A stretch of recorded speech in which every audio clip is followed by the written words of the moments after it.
very good evening to all our viewers and welcome to a new edition of The World Today. I'm Angie Meher, and joining me this evening in the studio is our guest, Dr. Hisham Ashmeri, Chairman of the American Egyptian Business Association. Thank you very much, Doctor, for joining us. Thank you for having me. Of course, we begin with a look at major headlines making news in the international press all around the world. We begin with the Washington Post. Main headline reads, Israel mounts ties with a changed Egypt. A deadly border incident this month that drew a threat by Egypt to recall its ambassador to Israel has starkly revealed the changed political terrain in the relationship between the two countries. Israeli officials who relied on former President Hosni Mubarak as a partner in upholding the 1979 Israeli-Egyptian peace treaty are now contending with the newly assertive voice of public opinion in Egypt and its influence on the country's leadership. There's a growing realization in Israel that maintaining ties with both post-revolutionary Egypt no longer depends solely on cultivating the relationship with its leaders. Adopting stances that are more acceptable to ordinary Egyptians and the various political forces emerging in that country after Mubarak's ouster has become important as well. Dr. Hisham, first and foremost, how do you read this article? Well, do you think the Israeli relation was very important with Mubarak, or it's important with the 85 million Egyptian? So the question answers itself. It's very important really how Israel looked to Egypt, not Israel looked to Mubarak. Right. Would the Egyptian really continue the system that we had for 30 years of peace, or the 7 or 10 years we had before, since 1967 until the 78 peace agreement? We should really, as an Egyptian public, Egyptian people, Egyptian leaders, Middle East, Muslims, Christian, whoever lives in this country, value the peace that we had with Israel, the peace that we had for 30 years. We really would like to continue Camp David and build on it, or we would like to go before Camp David, like one of the candidates of the president said, we have to have the Egyptian to vote if we really accept Camp David or we don't accept Camp David. How can we vote on something did happen 30 years ago, been signed? What did we gain out of Camp David? Did we gain 1/3 of the size of Egypt, Sinai? Yes. Did we gain some business growing in Sharm el-Sheikh and in Sinai and other places? Yes, tremendous amount of money has been spent. Did we gain tourism and peace in the area? Yes, we did. What did we lose out of Camp David? The Israeli embassy? I don't think we lost anything. The flag was there for 30 years that we put down a couple of days ago? No. But this accident happened. Now, before we decide that the Israeli killed our 3 people, or 4, can't remember the number, they said 3 or 4, we would like to investigate. Now, who is investigating? The Israeli? No, the Israeli and the Egyptian. Now, is the terms of Hamas and Israel is making us happy that we would like to be another Hamas with the Israelis, to start put down the flag and pull our ambassador and kick their ambassador? What are we going to gain out of this? One extra family in Egypt, Israeli family, maybe 20 or 30, and another 30 Egyptian diplomat over there in Israel. There is a very famous song, just discussing with some friends in Maadi before I came now, with a beautiful cake, saying, if your friend is close, have your enemy closer. So if we consider Israel is a friend for 30 years peace, let's have them close. If we consider them enemy, I would accept this also from some of the Egyptian, I would respect that. Let's have them closer. So really we have to learn how can we really have a bigger peace. Now, do we need really peace only with Israel? No, we need peace with the whole surrounding, and I see in the program, Libya is coming and Syria is coming. What did Mubarak did good in the past 30 years besides being a dictator like everybody's saying? I will not say my opinion, but I would say what's in the newspaper today. What he did is secured Egypt for 30 years, no war. Do you know what is the cost of one war we could have had that he saved between us and Sudan when they tried to attack him, or Egypt and Syria, or Egypt and Libya, or Egypt and Israel, or Egypt and Iran? Really, the price of the war, the price of the peace is tremendous important for the generation. Now the price of education is coming. Now we don't need really school education only. We need lifestyle education, how to produce, how to have enough income for the Egyptian to survive well, to have enough wheat, not to really import wheat every year from the United States or Russia or Ukraine or Canada. We need to depend on the Egyptian person, growing our best cotton which we used to have, growing our wheat that feed us, growing our sugar cane that we have enough. We have the River Nile, we have really a tremendous amount of seas, the Red Sea, the Mediterranean, the lakes, that we can have enough fish and export fish. So Egypt, in a very sensitive period, that we should learn how to depend on the Egyptian, how to team up with our neighbors, no matter what religion, what color, how do they look alike, but we really need to team up. So reading really the Israeli news, that really there's accident has been happened, we regret it, we don't want it to be repeated. From either side, we will not ask for revenge, but we will ask for professional investigation between the two leaders of the country, in the military, in the CIA or the Secret Service, and we need really to start to give the Egyptian and the Israelis and the whole world the proper facts. Why did it happen?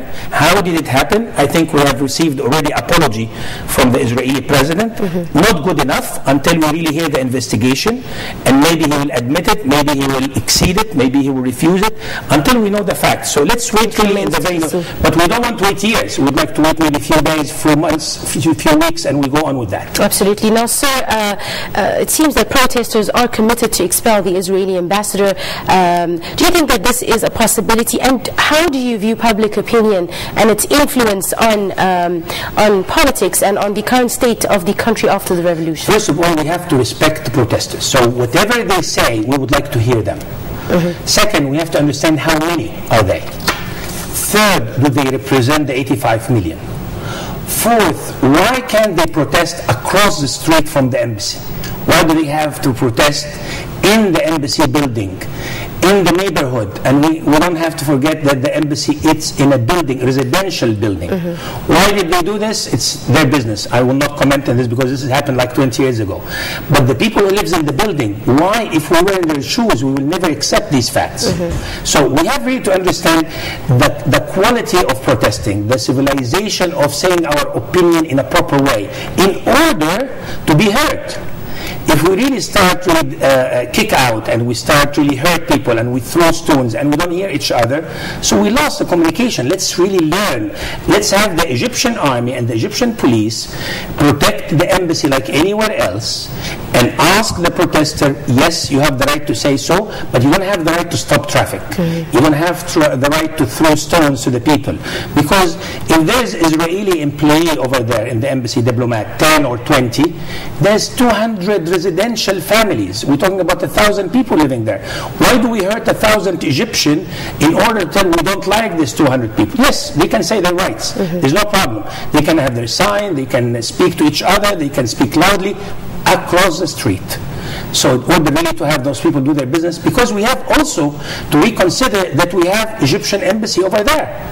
Right. How would we feel if our son over there, Yasser Reda, the ambassador, the Egyptian ambassador over there, if there's 500 Israelis coming and throwing him with the stones, or standing next to the embassy, they will not let him in, or breaking or taking the Egyptian flag from there. And let's also realize, I know that some of your family, maybe your dad was a diplomat, the land of the embassy, it's belonged to the country where it's coming from. So the Egyptian embassy in Israel is Egyptian land. So would we allow any Israeli to come and put down our flag over there? No. So really, I think that the army and the foreign ministry and the police should understand, and they're aware of this, I'm sure, that we should put back the flag until we decide, who is we? Egypt, the Egyptian government, the military force, to understand whether we would like this to continue or not. Right. And then we take a decision, not really an Egyptian hero like what they name him, to go and put down the flag and then we give him an apartment. Now we will think the really negative part, that 85 million would like to be heroes and get apartments. And today in one of the newspaper, which maybe we don't have here, another hero said, no, I'm the one who put the flag, not him. Yes, there is a bit of controversy. So now there is a competition who put down the Israeli flag, which is not belong to us, it's belong to them. Right. Dr. Hisham, moving along quickly to the Libyan fires, time runs out. Regarding the figure, Gaddafi offers to negotiate with Libyan rebels over transfer of power. Assad dictator ready to enter talks, his spokesman says, but the National Transitional Council insists he must surrender first. Muammar Gaddafi has offered to enter talks with the Libyan rebels over the formation of a transitional government as fighters are pushed further to the outskirts of Tripoli and rebel forces prepare for an assault on the ousted dictator's hometown of Sirte. Do you think that Gaddafi still has any power in Libya? Very simple. It's over. Now, after he lost it all, he wants to negotiate. So it's too late to negotiate. But he hasn't surrendered, though. Well, it's matter of time, it's like Saddam when he was hiding. Where is he now? He's hiding. So it's really, we call it in Arabic halawat al-ruh. The guy is out of power, and he really wants to negotiate more. What negotiate? They will never put him back in power, and he wants to pay a huge price to come back in power. It will never happen. But those leaders, they believe that they will never leave power until they die. Time has come. There's a big message to all the Arab leaders. Please use the democracy. Please be there in only your term, maybe maximum 2 terms, and say and leave with integrity. Save your people energy, save your people countries, give them really the proper service they deserve, because those people, when they really explode, they explode so hard, and it turns everybody around. It's violent. Dr. Hisham, where do you think, in your own view, where do you think Gaddafi is? Is he still in Libya? It's exactly like Saddam's story. He's hiding with one of the families that he likes, and he's supporting financially with tremendous amount of money. And he's giving his speech, I'm willing to negotiate, and he still believes he's a leader.